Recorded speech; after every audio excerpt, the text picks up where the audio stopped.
not yet had the pleasure of meeting her, she's a very active board member of ENCA, the European Network for Children with Arthritis and Autoinflammatory Diseases, and of the Autoinflammatory Alliance. She's one of the key players in the growing, hopefully fastly growing, interactions between Patient-Parents Association and other stakeholders involved in the care of patients, such as physicians and other healthcare professionals, regulatory agency, and pharmaceutical company. Saskia, we are really looking forward to your presentation. Thank you so much, Fabrizio, for the very kind words. First of all, I wanted to say thank you for having me and giving the patients with fatigue and FMF a voice. As you can see in my table of contacts, I'm a board member of different patient organizations, Autoinflammatory Alliance, ENCA, and a Dutch organization called KAIS. Today I will be giving you a presentation that may seem a little bit different from usual. I will be switching between a story written by a teenager with FMF and statistics that we gathered in the Quality of Life and Fatigue survey. And I will start with my story from the teenager with FMF. Living with an autoinflammatory disease, such as FMF. I started the day as planned, starting school, deadlines for school projects, lunch with friends, and some fitness. It was going to be a good and fun day. And then I woke up and everything changed in an instant. Coping with FMF is a constant roller coaster. Perhaps the worst part is that most of the time you have no idea what's coming. It's like getting on a scariest roller coaster, but then blindfolded. As we heard in the story, FMF has an impact on a daily basis. This story can also be backed up with the data that we collected as a self-reported survey with 25 questions, the Survey of Quality of Life. This survey was made by a non-profit patient organization, the SGA Foundation, Autoinflammatory Alliance, ENCA, and KAIS. And we had about over 400 responders. What we saw in the results of this survey was that about 80% of the patients of autoinflammatory diseases see more than 8 doctors before they received a proper diagnosis.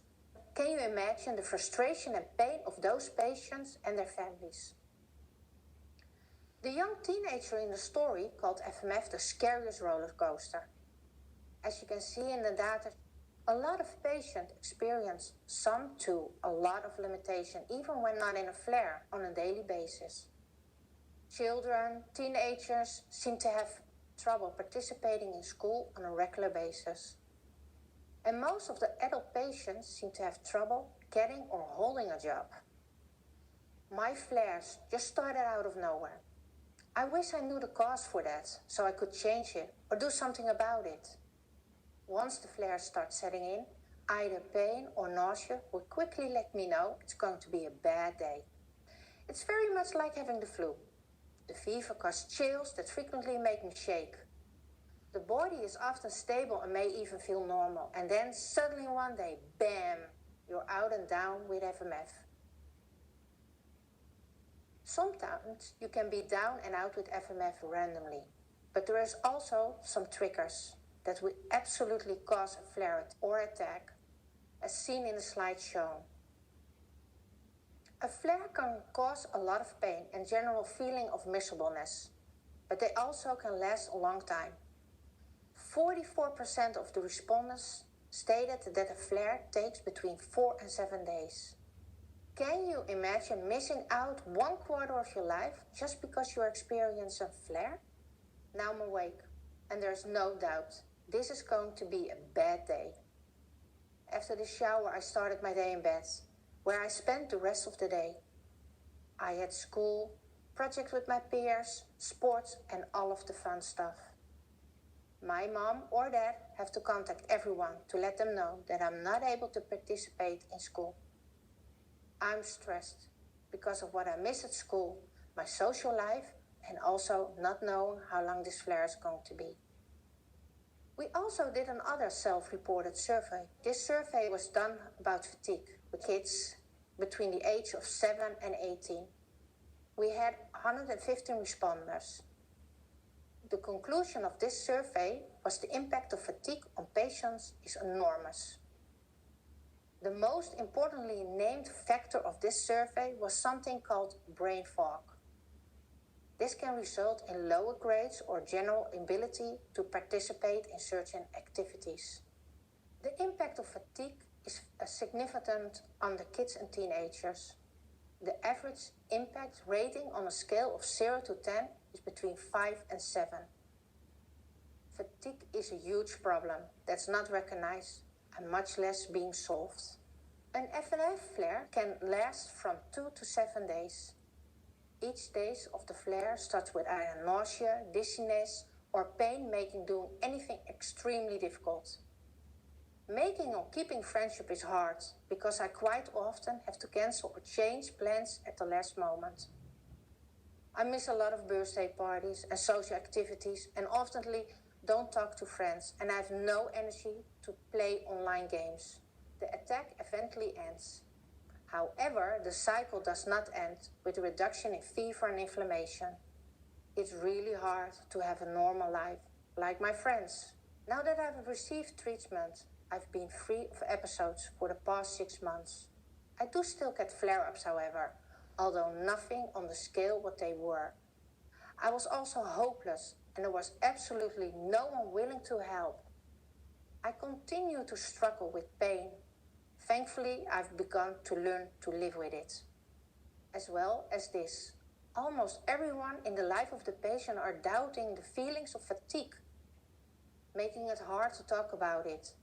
95% of the teenagers feel they are being doubted by a significant amount of people in their lives about feelings of fatigue.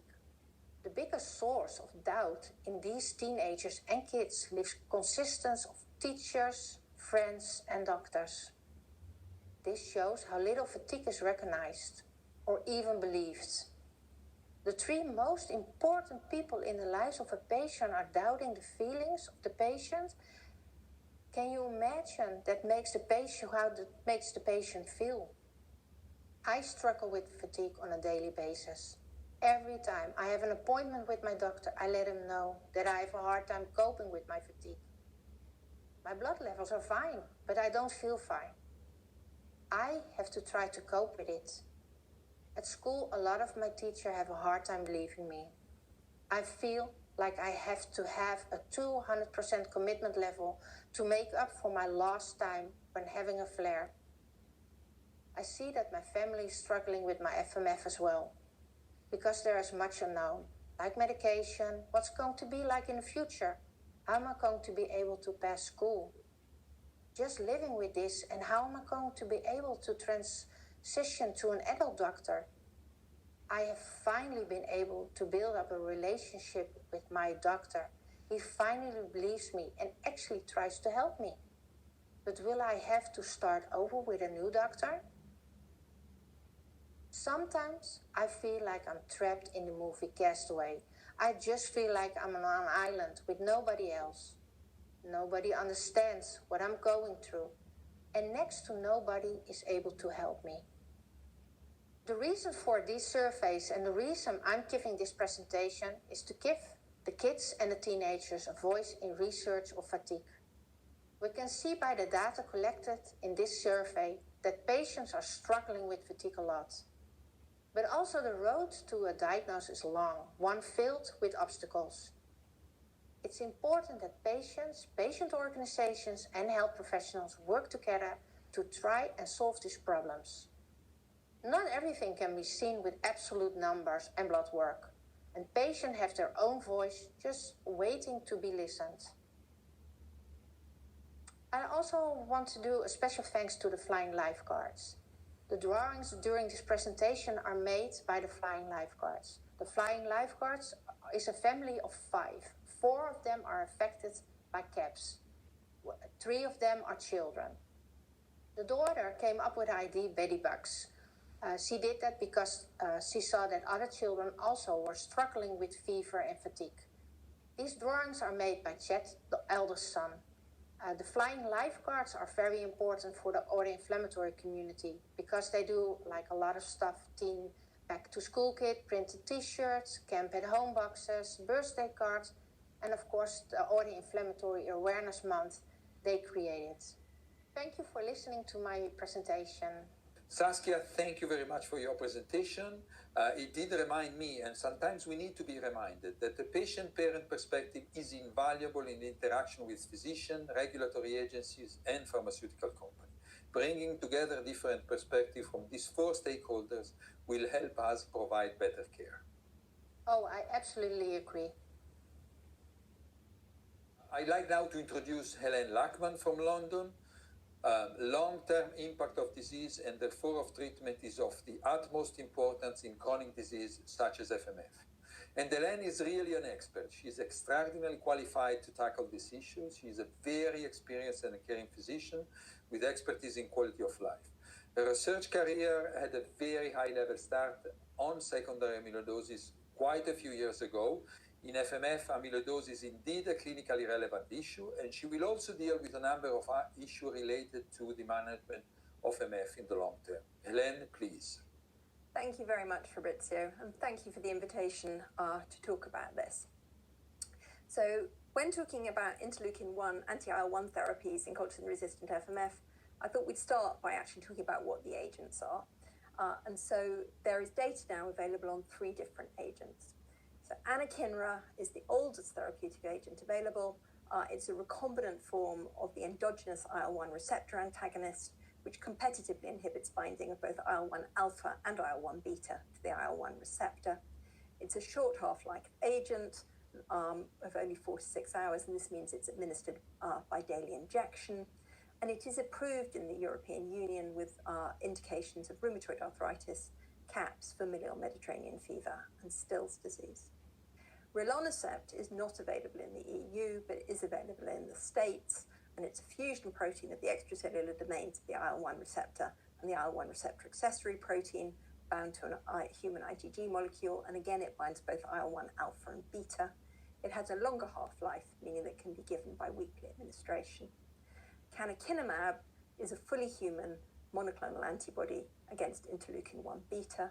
It has a half-life of 26 days, meaning that it can be administered every 8 weeks, and its approved indications include CAPS, TRAPS, mevalonic kinase deficiency, familial Mediterranean fever, Still's disease, and urate arthropathy.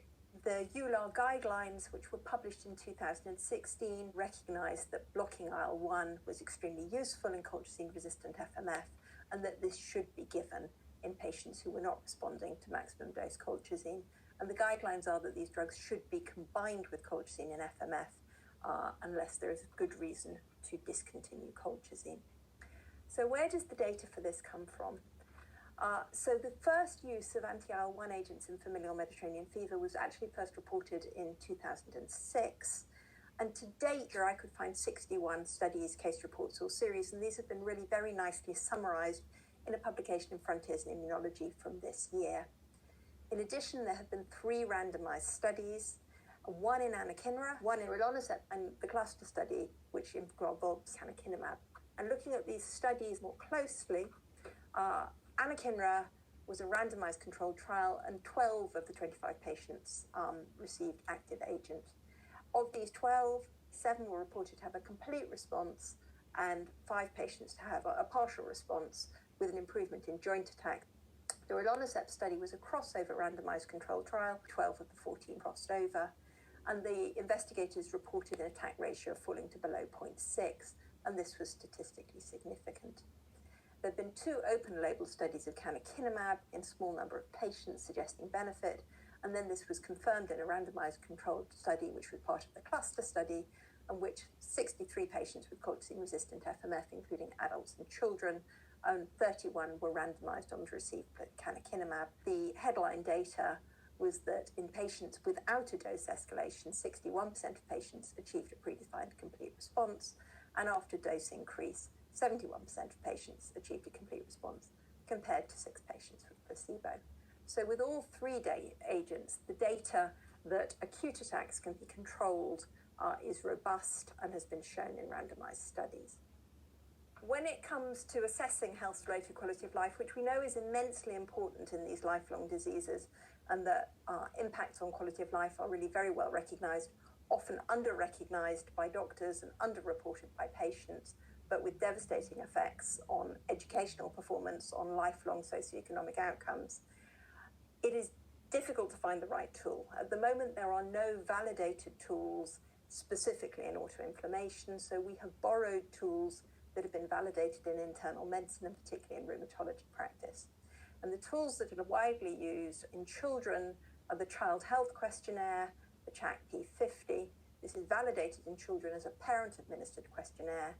It has 50 items that divide into different concepts. It produces a composite score on which normal healthy children should come out with a score of 50, and changes of 10 are regarded as significant.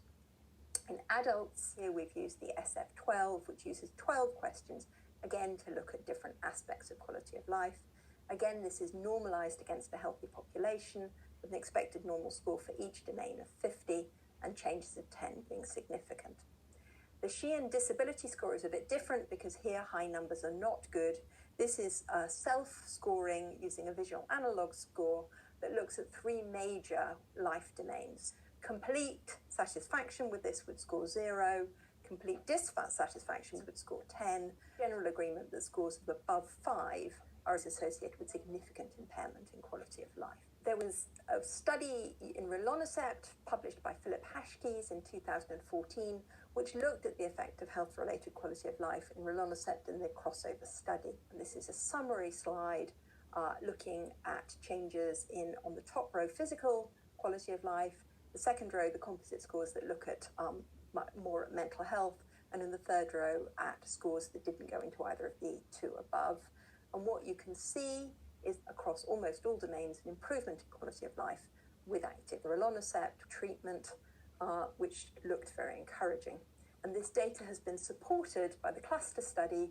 This is looking in the 24 children in the study who received at least one dose of Canakinumab.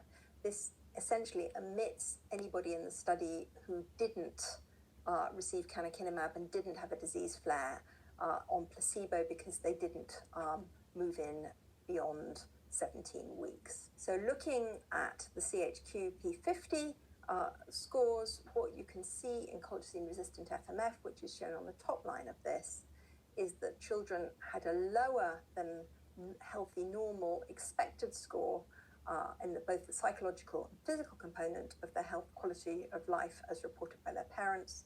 And this improved with the psychological component to being equivalent to normal healthy controls by the end of Epoch 2, which was 17 weeks into the study. And this improvement was maintained at the end of the study at 40 weeks after dosing.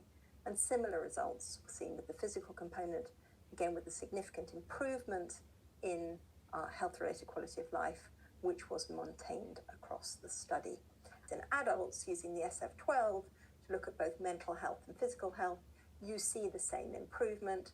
Finally, when we look at functional impairment, what you can see is that in colchicine-resistant FMF, the baseline score is high. This improved at Epoch 2, and in fact, there was further improvement at Epoch 3. So pleasing, consistent improvement in quality of life across all domains studied, across all age groups, and sustained throughout the study.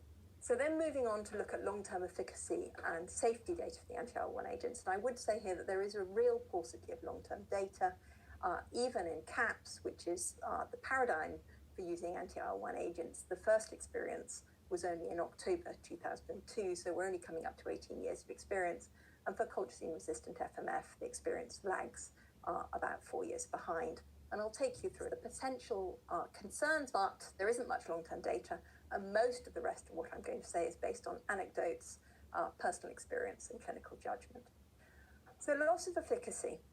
To date, data suggests that this is not a problem, but the numbers are relatively small, the follow-up is still relatively short, and we can't be certain that this won't become a problem. Potential issues that can contribute to loss of efficacy is non-adherence with what is an injected therapy, development of neutralizing antibodies, and potentially change in disease pathology with disease becoming resistant to treatment. Anecdotally, loss of efficacy seems to be more common in atypical disease and disease associated with variants of uncertain significance, suggesting that they may not have the core autoinflammatory disease. Patient non-acceptability is a real issue. and one that we all and our specialist nurses spend a great deal of time dealing with. These are subcutaneous injections. They are potentially painful, both at injection and also with delayed injection site reactions. In addition, there are demands of drug storage and for some of these drugs for self-dosing.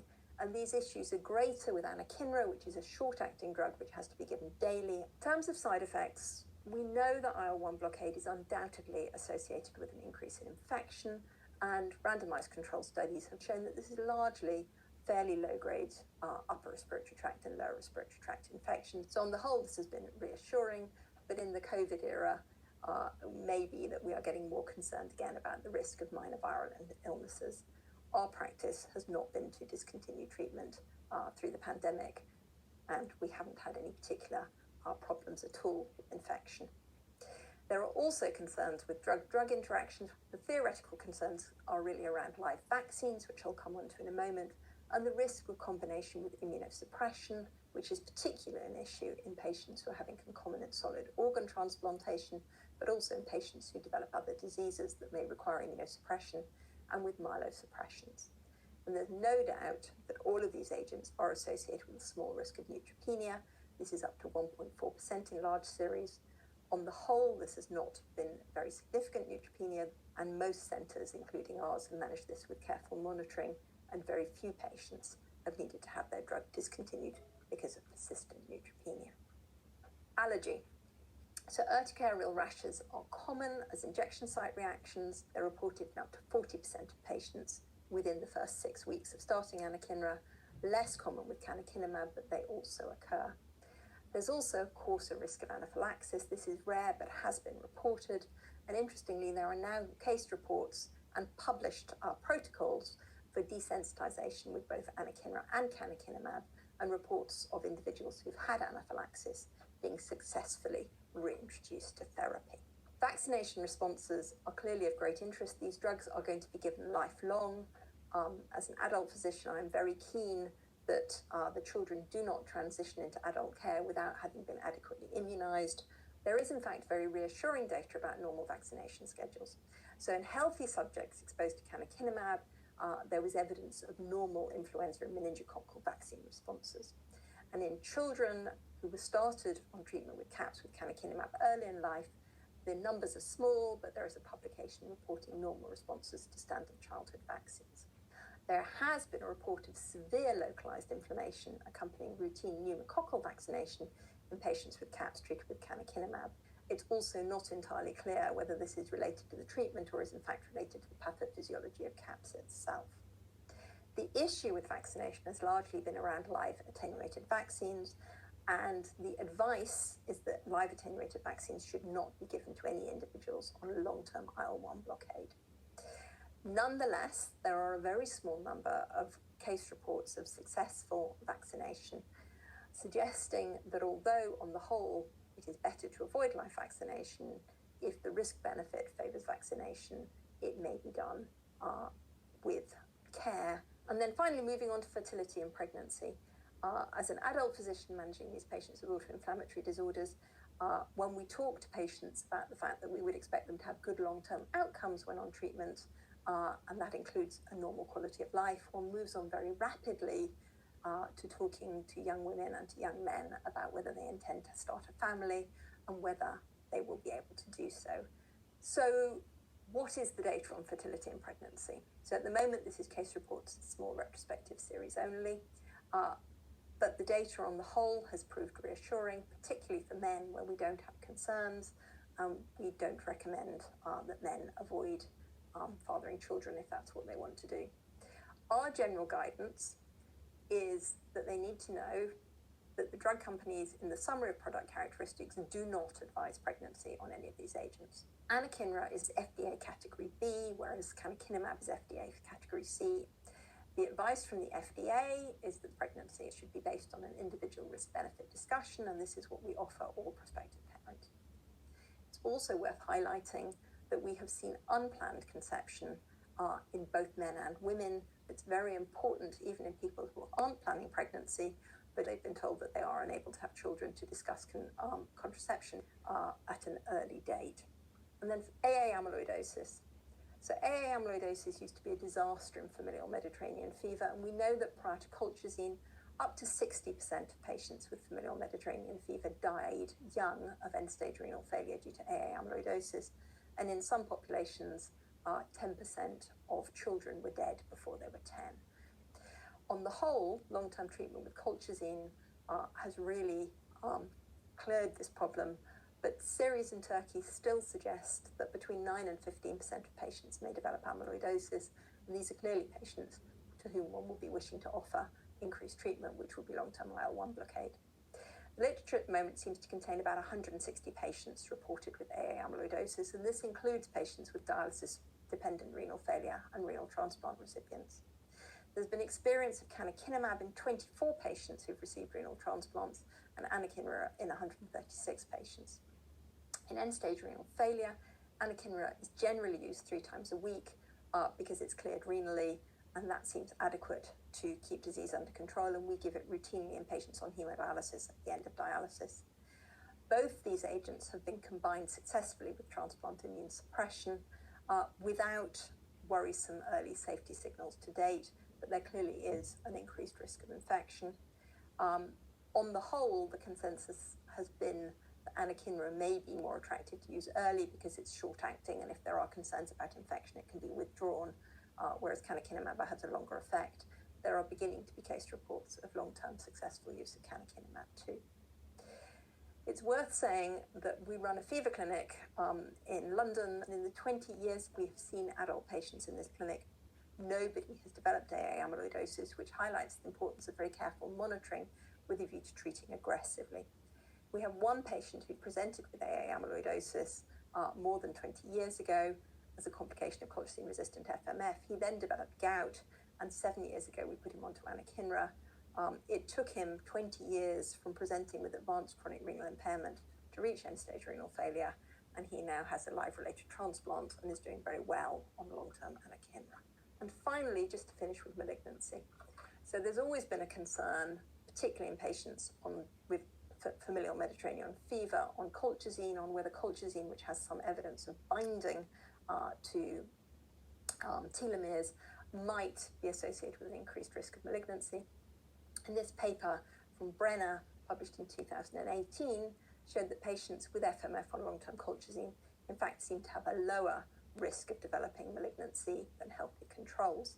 And clearly this was quite interesting because colchicine does somewhat target the IL-1 pathway, and at this point Cantos had already come out looking at long-term IL-1 inhibition in patients who had a myocardial infarction, and this looked at the new incidence of lung cancer in patients who'd been recruited into the study and showed that there was a significant reduction in the hazard ratio of developing lung cancer for the patients who are on high-dose Canakinumab, suggesting that long-term IL-1 blockade may actually be helpful non-specifically in reducing the incidence of solid organ malignancy. And that is certainly something that I find very reassuring to say to patients when we're talking about starting them on long-term treatment. So to summarize, we're still early in the journey, given that we are expecting to be treating patients with very long-term treatment, and our experience of long-term IL-1 blockade in autoinflammatory diseases is less than 20 years. But what do we know now in familial Mediterranean fever? We know that IL-1 blockade is extremely effective therapy in terms of controlling short-term symptoms of active FMF, and that this translates into a significant improvement in quality of life across all domains. We are optimistic that long-term control of FMF will prevent development of long-term complications and damage, but it will take time to prove this. Lifelong use is what we're looking at the moment until alternative agents are developed. To date, it seems to be safe and reasonably well tolerated in children. There is an increase in infectious risk, but this seems relatively trivial. Fertility and pregnancy, the numbers are still small. Patients need careful counselling, but there are a number of reported highly successful pregnancies out there. These drugs have been used in organ failure, particularly renal failure, and long-term data in terms of malignancy risk still needs to be collected, but to date, data appears reassuring, and we need to remain vigilant, as Donald Rumsfeld would say, both for the known unknowns and the unknown unknowns. In terms of tolerability, these are injected therapies. they are associated with some local injection site pain and potential injection site reactions. We have done well on the whole with patient acceptability because the drugs work so well that patients are prepared to accept the minor pain and inconvenience of injections. Antigenicity to date has not proved a problem, and drug interactions have been really very limited. So we know that there is data suggesting that effective vaccination with killed vaccines can happen in patients on long-term IL-1 blockade. At the moment, vaccination with live attenuated vaccines is not recommended, although there are 1 or 2 case reports of successful vaccination. IL-1 blockade is now licensed in a number of autoinflammatory indications, which makes access much easier. But it has to be said that these agents remain expensive, and that outside of the European Union and North America, there are many patients who are still unable to access a drug which remains relatively unaffordable and which leaves them with a major unmet need. I'm going to draw a close there and say thank you very much for the opportunity to present this data, and I hope to highlight both what we know, but more importantly, what we don't know, and what will, I hope, become more apparent over time with long-term use of these agents. Thank you very much. Helen, many thanks on behalf of everybody. As expected, a comprehensive excursion on quality of life and management with a number of practical suggestions. Thank you, Fabrizio. It's always a pleasure. Thank you, Helen. I would now like to ask Marco, Saskia, and Helen to join me again for our question and answer session. And here we are, back live. We have received a number of questions, and I'm trying to put some order into the number of questions that we received. Thank you very much to the audience for posing this question. I will try to give a flow and possibly, have all of the speakers interact in the discussion.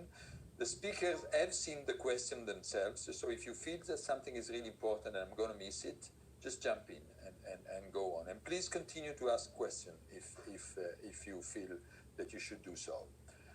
Marco, starting from you, there were a number of patients who had, smoldering disease activity, I would say, but on too low of a colchicine dose.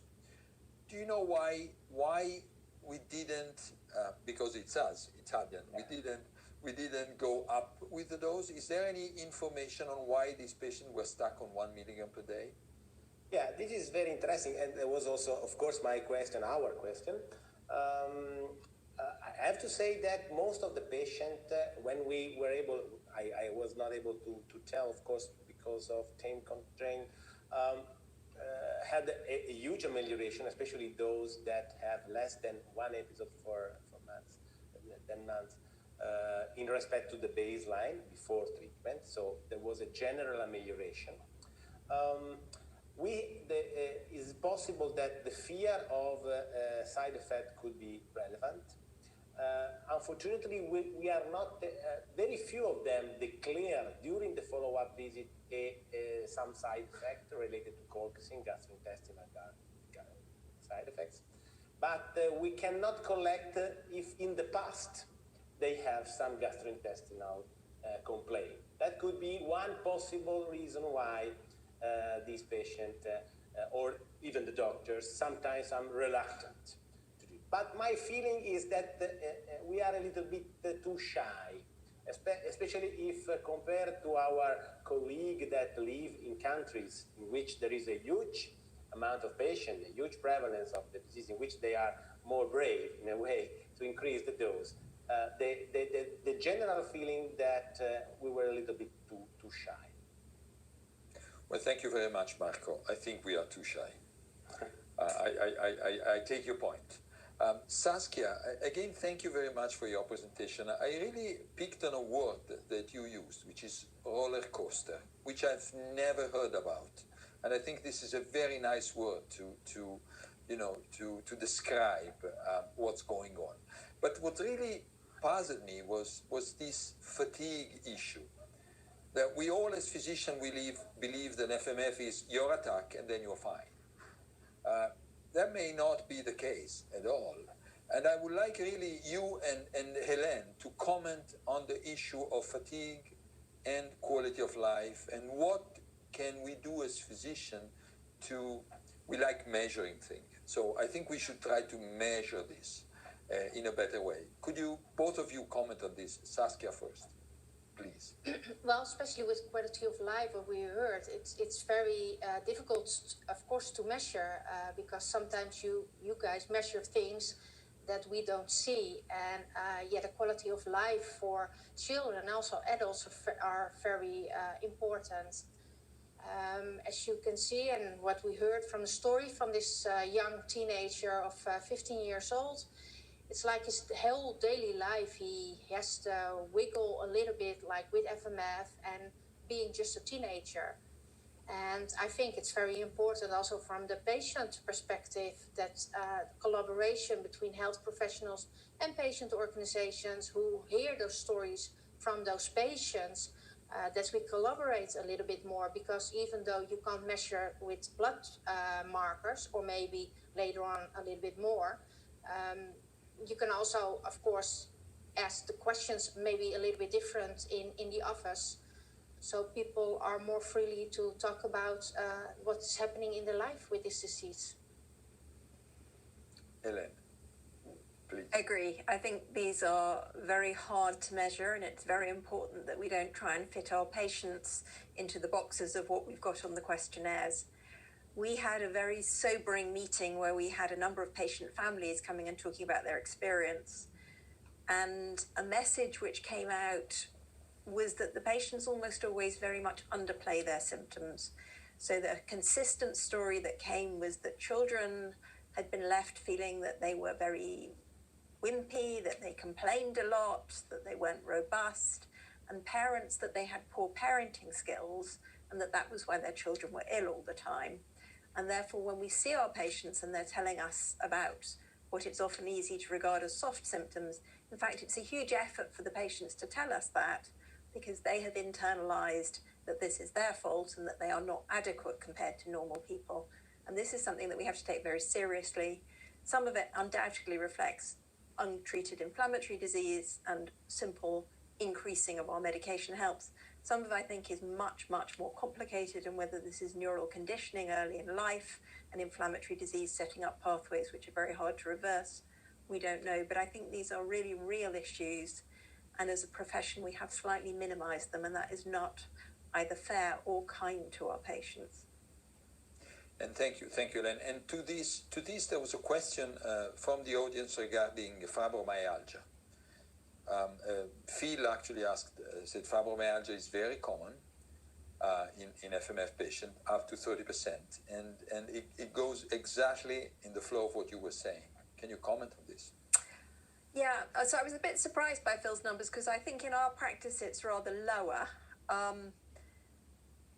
And I think the difficulty with fibromyalgia is actually having good tests for it, and whether we are using words to say, you have symptoms and I can't explain them for you. We certainly have seen a number of patients who really benefit from multidisciplinary input with physio and pain management and some psychological support. But whether they genuinely have fibromyalgia, or actually what we're missing is minor vasculitis type phenomenon in FMF, much as Isabelle Cornepo has described with limb pain in children, to me at any rate at the moment is still quite unclear. I think we need a cooperation really between patients and us to try to understand whether we can measure this and make sure that their life gets better and better and better. Fabrizio, thank you very much. Two quick questions. Yes. No, just if I can intervene on the quality. Quickly, Marco, yes, because I was a little bit surprised that even if patients have a low number of fever episodes, even less than one episode per month, 30% have a real impact on quality of life. That means that the perception of doctors in respect to the patient is rather different. That's why I think it's very relevant that we work together a lot. It's not simple, the fever attack. I think we are learning this. We are learning this, and we should do better. One quick question for you, Marco, as you are speaking. How high do inflammatory markers need to be in order to qualify as colchicine resistance? Oh no, very important. I was very quick. I'm sorry, but that is very important. You can have no episode, but if you have elevation acute phase reactants within the episode, this is a good reason to increase a little bit the dose. They want a number. Give a number. Give your best number. Of CRP? Your best number of CRP and SAA. Or serum amyloid A. I mean, in my opinion, if CRP is elevated for a reason that are not for others, in two occasions, at least in two occasions, I think that you have to increase. Hélène? I think, yeah, I agree with Marco. So the privilege of adult practice is we're much meaner to our patients and we get many more blood tests. So when we're trying to establish whether someone's FMF control is good, we ask them to send us a blood test every 2 weeks and we look at the pattern. If you've got an SAA or a CRP of well above 100, you probably caught the height of an acute attack. But if people are grumbling the whole time at low levels, although one you could pass off as being a bruise or an intercurrent minor infection, if they do it all the time, that probably is a sign of under-treatment and inflammatory activity. But I don't think you can do that from an isolated blood test. You do have to look at patterns for this, and you need a number of tests. Thank you very much. So more than 2. You would say 2 or more. Give a number. We need to have numbers, otherwise it gets too complicated. Give a number. I think if you have done at least monthly blood monitoring for 3 months and your SAAs and CRPs are above 10, which is above 95% healthy normal, you've got to ask why. Okay, boy, you are mean. I know. Is that Saskia, would that be acceptable? Oh, that's a difficult question from my point of view, because I think all CRP, if they are high for a patient, it's always a struggle. So I think even there needs to be some more research, because sometimes the CRPs are low, and even though the patients are in a flare. Yeah, I know. CRP is not all, but at least it's a number we can start from. Oh, yeah. Yeah, okay. One more question, vaccination. Hélène, they are not recommended with live viruses, but I think we should really, as you mentioned, balance risk and benefit here, because there is no clue that the IL-1 pathway is being involved in response to viruses, at least in animals. Is that true? Yes. Yes. So we really should.